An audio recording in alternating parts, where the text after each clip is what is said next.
Hello കൂട്ടുകാരെ, മഴ തോരും മുൻപേടെ ഇന്നത്തെ എപ്പിസോഡിൽ ഗ്രേസ് അമ്മയുടെയും മാമച്ചൻ്റെയും വീട്ടിൽ നിന്ന് യാത്ര പറഞ്ഞിറങ്ങാൻ നിൽക്കുകയാണ് അലീനയും സഹോദരങ്ങളും. അപ്പോൾ അവർ യാത്ര പറയാൻ വേണ്ടി തയ്യാറായി വന്നിരിക്കുകയാണ്.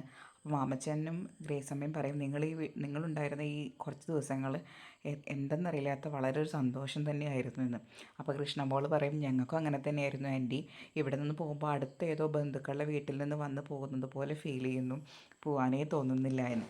അപ്പം ഗ്രേസ് അമ്മ പറയും, എന്നാൽ നിങ്ങളിവിടെ നിന്നോ എന്ന്. അപ്പോൾ കൃഷ്ണ പറയും, ഞാൻ വേണമെങ്കിൽ ഇവിടെ നിൽക്കാം കേട്ടോ, ഞാൻ കൊച്ചല്ലേ, എനിക്കാണെങ്കിൽ ഇവിടുത്തെ പഠിക്കാനും പോകാമല്ലോ എന്ന്. അപ്പോൾ ഗ്രേസ് അമ്മ പറയും, അതിനെന്താ, നിങ്ങൾ എത്രയാണെങ്കിലും ഇവിടെ നിന്നോ, ഞങ്ങൾക്ക് സന്തോഷമേ ഉള്ളൂ. അങ്ങനെ അപ്പോൾ നമ്മുടെ രോഹിത് പറയും, ഞാൻ ആദ്യം മടിച്ചിട്ടാണ് ഇങ്ങോട്ട് വന്നത്, ഇങ്ങോട്ട് വന്നിട്ടില്ലായിരുന്നെങ്കിൽ അത് വലിയൊരു നഷ്ടമായി പോയേനെ എന്ന് പറയുകയാണ് രോഹിത്. അപ്പം മാമച്ചനും ഒക്കെ പറയുകയാണ്, നിങ്ങൾ ഇടയ്ക്ക് വരണം, ഇതുപോലെ ഇടയ്ക്ക് വരണം എന്നൊക്കെ. അപ്പോൾ രോഹിത് പറയും, ഞങ്ങൾ ഇങ്ങോട്ട് വന്ന പോലെ ആൻറ്റിയും അങ്കിളും അങ്ങോട്ടും വരണം എന്ന്. അപ്പോൾ ഗ്രേസമ്മ പറയും, ഞങ്ങൾ അങ്ങോട്ട് വന്നിട്ടുണ്ടായിരുന്നല്ലോ, അന്ന് ഞങ്ങൾക്ക് അത്ര പരിചയം ഉണ്ടായിരുന്നില്ലല്ലോ, ഇനി എന്തായാലും തീർച്ചയായും വരണമെന്ന്. അപ്പോൾ ഗ്രേസമ്മ പറയും, ഇനി ഞങ്ങൾ അവിടെ വരുമ്പോൾ അലിയൻ ഉണ്ടാവില്ലല്ലോ, ആ ഒരു വിഷമം മാത്രമേ ഉള്ളൂ. പിന്നെ ഇപ്പോൾ ഉള്ളൊരു സമാധാനം എന്താണെന്ന് വെച്ചാൽ, ഞങ്ങളെ അപ്പനും അമ്മയും പോലെ കാണുന്ന ഇത്രയും നല്ല മക്കളുണ്ടായിട്ടാണ് ഞങ്ങൾ എത്രയോ വർഷങ്ങളോളം വിഷമിച്ച് കഴിഞ്ഞത്. ഇപ്പോൾ മനസ്സിനൊക്കെ ഒരു ആശ്വാസവും സമാധാനവും ഒക്കെ തോന്നുന്നുണ്ട്. നിങ്ങൾ ഇവിടുന്ന് പോകുമ്പോൾ ഭയങ്കര ഒരു വിഷമമുണ്ട് എന്ന് പറഞ്ഞും ഗ്രേസമ്മയും മാമച്ചനും ഇങ്ങനെ പറയുകയാണ്. ശരിക്കും നമുക്ക് ആ ഗ്രേസ് അമ്മയുടെ സംസാരം കേട്ട് കഴിഞ്ഞാൽ നമുക്ക് വളരെ വിഷമം വരും. കാരണം അവരുടെ ഒരു അവസ്ഥ എന്ന് പറയുന്നത് മകനെ നഷ്ടപ്പെട്ട് നിൽക്കുന്ന ഒരു അമ്മയാണ്. അപ്പോൾ അവർക്ക് മക്കളെപ്പോലെ ഒരു കുട്ടികളോട് സ്നേഹം തോന്നുക, അത് അവർ അവിടെ നിന്ന് പോകുമ്പോൾ ഉള്ള വിഷമം, അത് വളരെ ഇമോഷണലായിട്ടാണ് ഗ്രേസ് അമ്മയും അതുപോലെ മാമച്ചനും സംസാരിക്കുന്നത്. അവർ അഭിനയിച്ച് തകർക്കുകയാണ്. അങ്ങനെ അവർ പറയുക, എന്നാൽ ശരി ഞങ്ങൾ യാത്രയാവാൻ നോക്കട്ടെ എന്ന്.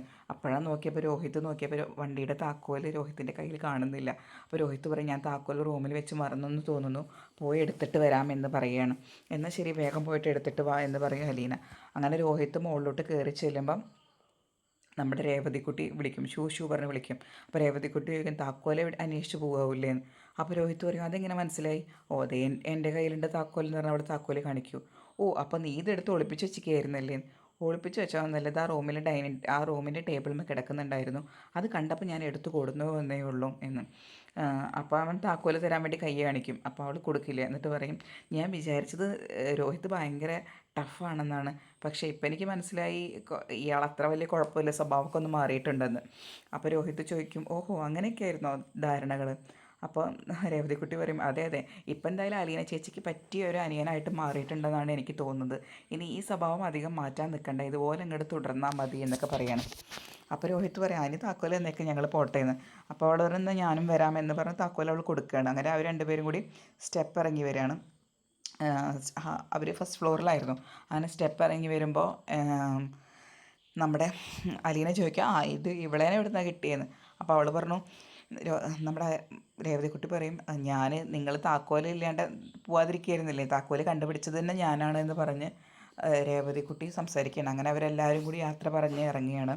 യാത്ര പറഞ്ഞ് ഇറങ്ങുമ്പോൾ എല്ലാവർക്കും നല്ല വിഷമമൊക്കെ ഉണ്ട്. അപ്പോൾ ഇനിയും വരണം എന്നൊക്കെ പറഞ്ഞ് യാത്ര പറഞ്ഞ് ഇറങ്ങുകയാണ്. അങ്ങനെ വണ്ടിയൊക്കെ എടുത്തവർ പോകുന്ന വഴിക്ക് കൃഷ്ണമോള് ബബിത പറയും, വീടെത്താറായി, കുറച്ച് കിലോ ദൂരം കൊണ്ടേയുള്ളൂ, പോകാനേ തോന്നുന്നില്ല, രോഹിത്തേട്ടൻ നമുക്ക് വല്ല മൂന്നാർക്കോ തേക്കടിക്കൊക്കെ പോയാലോ എന്ന്.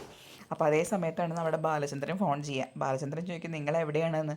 അപ്പോൾ കൃഷ്ണമോള് പറയും, അതോ അച്ഛാ ഞങ്ങൾ തേക്കടിക്ക് പോയിക്കൊണ്ടിരിക്കുകയാണെന്ന്. ബാലചന്ദ്രൻ ചോദിക്കും, തേക്കടിക്കോ, നിങ്ങൾ എന്തീ പറയുന്നത്? ഞങ്ങൾ ചുമ്മാ പറഞ്ഞതാണ് അച്ഛാ, ബബിതേച്ചി പറയുന്നുണ്ട് മൂന്നാറിലേക്ക് പോകണം എന്ന്, ഞങ്ങൾ വെറുതെ ഞങ്ങളുടെ ഒരു ആഗ്രഹം പറഞ്ഞിട്ടുള്ളൂ, ഞങ്ങൾ രാമപുരം കഴിഞ്ഞു, അടുത്തത് അധികം വൈകാതെ വീട്ടിലെത്തുമെന്ന്. അച്ഛൻ എവിടെയാണെന്ന് ചോദിക്കുക. അപ്പം അച്ഛൻ, ഞാൻ യാത്രയിലാണ്, ഞങ്ങൾ പോയിക്കൊണ്ടിരിക്കുകയാണെന്ന് പറയും. അങ്ങനെ നമ്മുടെ അവരെല്ലാവരും പിള്ളേരെല്ലാവരും വീട്ടിലെത്തി കഴിഞ്ഞപ്പോൾ അലീന പറയും, നിങ്ങളെല്ലാവരും പോയി കുളിച്ച് ഫ്രഷ് ആയിട്ട് വാ, ഞാൻ എന്തെങ്കിലും കഴിക്കാൻ ഉണ്ടാക്കാൻ നോക്കാമെന്ന്. എന്നാൽ ശരി അലീനേച്ചി, ആദ്യം ഒരു ചായ ഉണ്ടാക്കി തരണേ എന്ന് പറഞ്ഞ് രോഹിത്തും റൂമിലോട്ട് പോവും.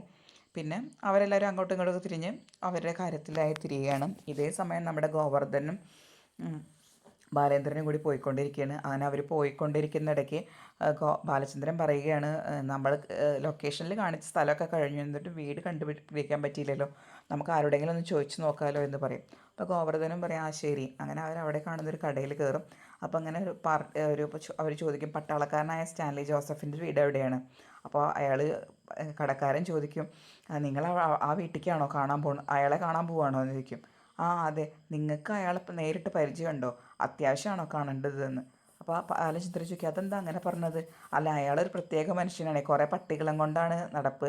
രാവിലെ നേരം വെളുക്കുമ്പോൾ കുറേ പട്ടികളെയും അപ്പോൾ ഒരു പട്ടാളക്കാരൻ്റെ ജീപ്പിലാക്കിയിട്ട് ഇങ്ങനെ പോകുന്നത് കാണാം. ഒരു പ്രത്യേക സ്വഭാവമാണ് അയാൾ, ഒരു ദുഷ്ടനാണ്, മനുഷ്യന്മാരോട് പെരുമാറുന്നത് പോലെ ആരോടും പെരുമാറില്ല എന്നൊക്കെ. അപ്പോൾ ബാലേന്ദ്രൻ ചോദിക്കും, അത്രയ്ക്ക് പ്രശ്നക്കാരനാണോ. അത്രയ്ക്ക് പ്രശ്നക്കാരനാണ്, രാവിലെ മുതൽ വൈകുന്നേരം വരെ കള്ള് കുടിയാണ്. രാവിലെ എണീറ്റ് കഴിഞ്ഞാൽ 2 പെഗ് മദ്യത്തിൽ മുഖം കഴുകും, പിന്നെ അവിടെ നിന്ന് കള്ളുകൊണ്ട് അങ്ങോട്ട് കുളിക്കുകയാണ് ചെയ്യുക എന്നൊക്കെ പറയും. അപ്പോൾ അങ്ങനെ ഒരു അപ്പോൾ ബാലചന്ദ്രൻ ചോദിക്കും, ഇയാൾക്ക് ഭാര്യയും കുട്ടികളൊക്കെ ഇല്ലേ. ഭാര്യയും കുട്ടികളൊക്കെ ഉണ്ടായിരുന്നു, ഭാര്യയും 3 മക്കളുണ്ടായിരുന്നു. പക്ഷേ ഇയാളെ സ്വഭാവം കാരണം എല്ലാവരും ഇട്ടച്ച് പോയി. ഒരു പ്രത്യേകതര സ്വഭാവമാണ്, മനുഷ്യന്മാരോട് പെരുമാറുന്നത് പോലെ ഒന്നുമല്ല പെരുമാറുക എന്നൊക്കെ പറയും. ഒരുപാട് പട്ടികളും ഉണ്ട് അയാളുടെ വീട്ടിൽ നിന്ന്. അല്ല, സാറെന്തിനാ ഇയാളെ അന്വേഷിക്കുന്നത് എന്ന് ചോദിക്കും ബാലചന്ദ്രൻ്റെ അടുത്ത്. ബാലചന്ദ്രൻ പറയും, ഞാൻ കുറച്ച് പട്ടികളെ, എൻ്റെ വീട്ടിൽ കുറച്ച് പട്ടികളെ ഉണ്ടായിരുന്നു, അയാൾക്ക് കൊടുക്കാനായിരുന്നു എന്ന്.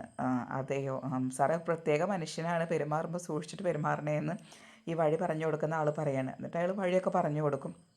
അപ്പോൾ ഗോവർദ്ധനൻ പറയും, ഗോവർദ്ധനൊരു ചെറിയ ഭയമുണ്ട്, ഇയാളെക്കുറിച്ച് കേട്ടപ്പോൾ തന്നെ ഒരു ഭയം. പിന്നെ ആ വഴി പറഞ്ഞു കൊടുത്ത ആളൊരു വേറെ കാര്യം കൂടി പറയും, ഇയാളുടെ കയ്യിലാണെങ്കിൽ കുറേ വെറൈറ്റി തോക്കുകളുണ്ട്, ഇരട്ടക്കുഴൽ തോക്ക്, പിന്നെ അങ്ങനെ 2-3 തോക്കുകളുടെ പേര് പറയും, അതൊക്കെ ഉണ്ടെന്ന്. അയാൾ ആ കോമ്പൗണ്ടിലോട്ട് ആരെയും കടത്തി വിടാറൊന്നുമില്ല. പിന്നെ 2-3 ജോലിക്കാർ മാത്രമേ ഉള്ളൂ, അവർ തന്നെ ജീവൻ കയ്യിൽ പിടിച്ചിട്ടാണ് അയാളുടെ അടുത്ത് ജീവിക്കുന്നത് എന്നൊക്കെ പറഞ്ഞ് സ്റ്റാൻലി ജോസഫിനെ കുറിച്ച് വല്ലാത്തൊരു ഇൻട്രൊഡക്ഷൻ കിട്ടിയിട്ട് നിൽക്കുകയാണ് ബാലചന്ദ്രന് ഭയമൊന്നും തോന്നുന്നില്ല. പക്ഷെ പാവം ഗോവർദ്ധനൻ പേടിച്ച് നിൽക്കുകയാണ്. അപ്പോൾ ഗോവർദ്ധനോട് ബാലേന്ദ്രൻ ചോദിക്കും, ഗോവർദ്ധന നിനക്ക് വഴിയൊക്കെ മനസ്സിലായില്ലേ. അപ്പോൾ ഗോവർദ്ധനൻ പറയും, ആ വഴിയൊക്കെ മനസ്സിലായി ബാലേട്ട, പക്ഷെ നമ്മുടെ വണ്ടി കണ്ടാൽ നായ്ക്കൾ എന്താ ചെയ്യാന്ന് പറയാൻ പറ്റില്ലല്ലോ, അവർക്ക് പരിചയമുള്ള ആളൊന്നുമല്ലല്ലോ നമ്മൾ എന്നൊക്കെ പറഞ്ഞിട്ട് പേടിച്ച് നിൽക്കുന്ന ഗോവർദ്ധനെയും സ്റ്റാൻലി ജോസഫിനെ കാണാൻ മനസ്സുകൊണ്ട് തയ്യാറെടുത്ത് നിൽക്കുന്ന ബാലചന്ദ്രനെയും കാണിച്ചുകൊണ്ട് ഇന്നത്തെ എപ്പിസോഡ് തീരുകയാണ്. നാളത്തെ എപ്പിസോഡിൽ നമുക്ക് ബാലചന്ദ്രനും സ്റ്റാൻലിയും മുഖാമുഖം കാണുന്നത് നമുക്ക് കാണാം. കൂടുതൽ നേരത്തെ ഈ സീരിയലിൻ്റെ വിശേഷങ്ങളും അപ്ഡേറ്റ്സും അറിയാൻ ആദ്യം തന്നെ നിങ്ങൾ ഈ ചാനൽ സബ്സ്ക്രൈബ് ചെയ്യുക, ഫോളോ ചെയ്യാനും മറക്കരുത്. വീഡിയോ ഇഷ്ടപ്പെട്ടാൽ ലൈക്ക് ചെയ്യുക. നാളെ സീരിയൽ അപ്ലോഡ് ചെയ്ത് കഴിഞ്ഞാൽ ഉടൻ തന്നെ നമ്മുടെ ചാനലിൽ ഇതിൻ്റെ റിവ്യൂ വരുന്നതായിരിക്കും. Thank you.